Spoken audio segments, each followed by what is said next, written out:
քարոզչամեքենան այնքան մեծ ու ծանր է հակառակորդի, որ բոլոր ուղղություններով մարդկանց մտքերի մեջ լցրել են։ Ինչու մինչև 2020 թվականի նոյեմբերի 9-ը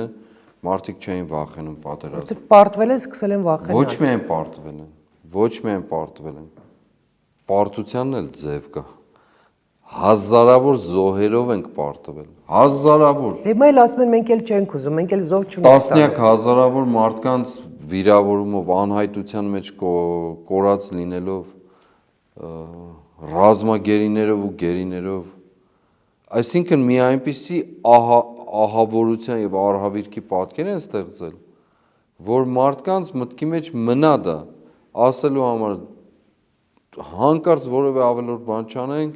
ինչ ուզում են տանք, հանձնենք, վերջանանք, գնանք։ Հիմա խնդիրը հետեւյալ, խնդիրը ոչ թե պատերազմն, այլ խնդիրը